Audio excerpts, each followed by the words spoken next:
ඔව් ඇත්තටම මුල්ම කැච් එක ඇතරුණාට පස්සේ පොඩ්ඩක් කනගාටු වුණා. මොකද හොඳ විකට් එකක් ඒක ඉතින් එයාගේ විකට් එක ගන්න ඕනේ. ඉතින් පස්සේ මගේ මයින්ඩ් එකෙන් මම හිතාගත්තා මම ටීම් එකේ මොකක් හරි දෙයක් කරනවා කියලා. ඉතින් පැතුම් මේ අපි දැක්ක මේ සෙන්චරි ගවුවට පස්සේ සෙලිබ්‍රේෂන් එක දර මේ බැට් එක උස්සලා ඊට පස්සේ කට වහන්න කියලා කිව්වා. කට වහන්න කියලා සිග්නල් එකක් දුන්නා. කාටද කිව්වේ?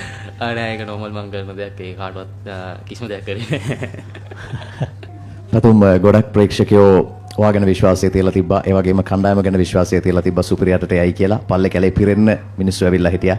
ඒ ප්‍රේක්ෂක සහයෝගය ගැන මොකද හිතෙන්නේ? ප්‍රේක්ෂකයන්ගෙන් ලැබිච්ච හයිය ඔයාලට කොයිතරම් හයියක් වුණාද?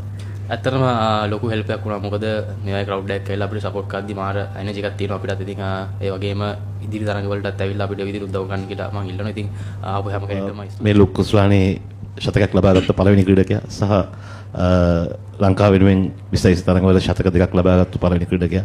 කොතරම් සතුටුද?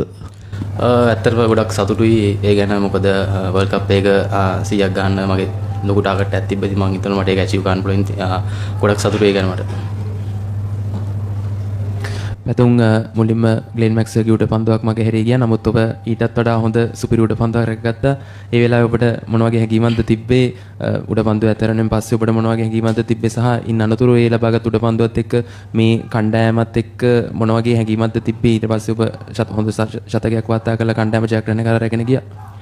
ඔව් ඇත්තටම මුල්ම කැච් එක ඇතරුණාට පස්සේ පොඩ්ඩක් කනගාටු වුණා. මොකද හොඳ විකට් එකක් ඒක ඉතින් එයාගේ විකට් එක ගන්න ඕනේ. ඉතින් පස්සේ මගේ මයින්ඩ් එකෙන් මම හිතාගත්තා මම ටීම් එකේ මොකක් හරි දෙයක් කරනවා කියලා. ඉතින් ඒ වෙලේ මම දැනගත්තා හරි ස්විප් එකක් ගහයි කියලා. ඉතින් ඒක අවුල් වෙදී යන තමයි මම ඒ වෙලේ ෆීල් කරේ. ඉතින් මම හිතනවා වාසනාවන්ත විදිහට කැච් එක අල්ලගන්න පුළුවන් කියලා.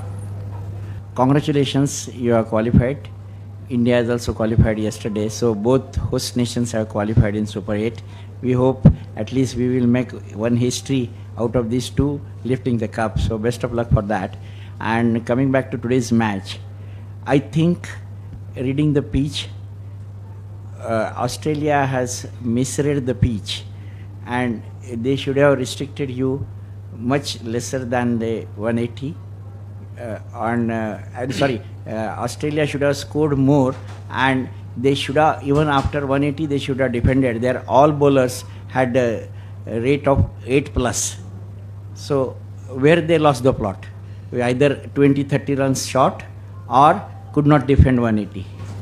ඇත්තටම මම හිතනවා ලකුණු 20ක් විතර ඒගොල්ලෝ ෂෝට් වුණා. මොකද ඒගොල්ලෝ මුලින් බැට් කරපු විදියට 200ක් 210ක් විතර බෝඩ් එකේ තිබ්බා. අපි ෆීල් කරද්දි අපි බැලුවේ කොහොම හරි 200ට අඩුවෙන් තියාගන්න. මම හිතනවා ඒක තමයි තිබ්බ එකම මේ විකෙලදී. මම හිතනවා මායි කුසලි හොඳට බැට් කරපින්ද ඒගොල්ලන්ට පොඩක් බෝ කරන්න අමාරු වුණා. When you're in the middle of the partnership with Kusal, like halfway through you guys had already taken half of the total away. But towards the second half, that was where Australia lost the plot in the first innings. They lost 8 wickets in the 10 overs. They managed only 71 runs in their final 10. So what was the conversation with Kusal like to make sure that your team also doesn't go that route?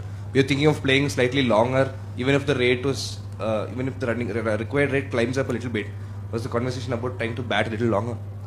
ඔව් ඇත්තටම අපි දෙන්න plan කරේ. මොකද දෙන්නටම හොඳ start එකක් හම්බුණා. ඉතින් අපි දෙන්න ප්ලෑන් කරේ නෝමල් ඕවර්ස් 12ක් විතර නෝමල් ගහන්න. ඉතින් මම හිතනවා කුසල් මෙන්ඩිස් හොඳටම බැට් කරා. ඉතින් මටත් ලේසි වුණා ඒකම හොඳට බැට් කරන්න. ඉතින් අපි දෙන්න ප්ලෑන් කරේ එහෙම ගහගෙන ගිහිල්ලා ඕවර්ස් 12න් පස්සේ පොඩ්ඩක් කවුරු හරි එක්කෙනෙක් charge කරන්න.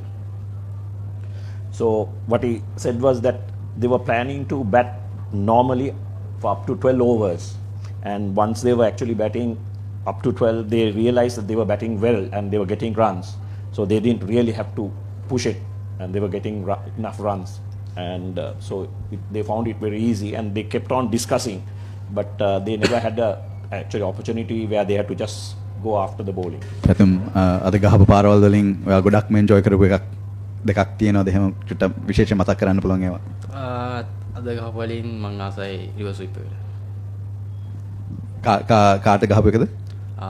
left arm spinner.